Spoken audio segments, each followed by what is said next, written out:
Battle of Plassey அப்படின்னு சொல்லுவாங்க. அந்த பிளாசி போர்ல தான் முத மேற்கு வங்காளத்துல உள்ள நுழைஞ்சா. அன்னைக்கு நுழைஞ்சவன் இந்தியாவை பல நூறு வருஷங்கள் காலனி அதிகமா வச்சிருந்தான். அதே மாதிரி இன்னைக்கு வடக்க இருந்து ஒரு கார்பரேட் நிறுவனம் தெற்கு நோக்கி வந்திருக்கு. விட்டுறாதீங்க, அவனை விரட்டி அடிப்பதுதான் 8 கோடி தமிழர்களின் தலையாய கடமை. மறந்துடாதீங்க, மறந்து விழுந்துடாதீங்க. தமிழின துரோகிகளுக்கும் தமிழினத்துக்கு எதிராக சட்டங்களையும் திட்டங்களையும் கொண்டு வரும் கொள்ளைக்கார கட்சிகளுக்கும் வாய்ப்பு கொடுக்காதீங்க. பொதுமக்களே சிந்திங்க, சிந்திச்சு வாக்களிக்கணும்.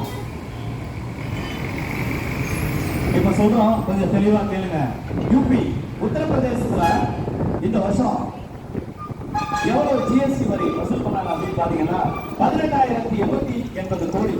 அதுல அவங்களுக்கு ரிட்டர்ன் இவங்க எவ்வளவு பகிர்வு திரும்ப கொடுத்தாங்க அப்படின்னு பாத்தீங்கன்னா 13,089 கோடி திருப்பி கொடுத்திருக்காங்க. அதே மாதிரி பீகார் மாநிலத்துல 4,731 கோடி வசூல் கொடுத்திருக்காங்க, வசூல் பண்ணது. ஆனா அந்த மாநிலத்துக்கு திருப்பி கொடுத்தது 7,338 கோடி. யாரோட பணம்? அவங்க அப்பா சம்பாதிச்ச பணமா? கிடையாது. நம்ம வீட்டு பணம், தமிழ்நாட்டோட வரி பணம் வணக்க போயிட்டு இருக்கு. பொதுமக்களே சிந்திங்க, சிந்திச்சு வாக்களிக்கணும். ஏன்னா போன பட்ஜெட்ல ரயில்வேல என்ன பண்ணாங்கன்னு தெரியுங்களா? நாட்டு ரயில்வேக்கு 12,500 கோடி பணம் ஒதுக்குன ஒன்றிய அரசு. சதன் ரயில்வே, தெற்கு ரயில்வேக்கு வெறும் 65 கோடி தான் ஒதுக்கி இருந்தாங்க. டபுள் டிஜிட்ல. பொதுமக்களே சிந்திக்கணும். 12,500 கோடி எங்க இருக்கு?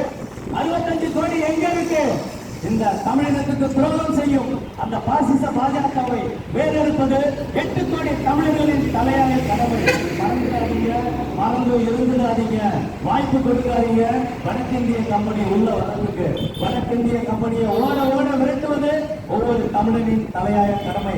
18ஆம் நூற்றாண்டுல வெள்ளையனே வெளியேறு இயக்கத்தின் மூலமா நம்ம ஓட விரட்டி அடிச்சோம் ஆங்கிலேயர்களை.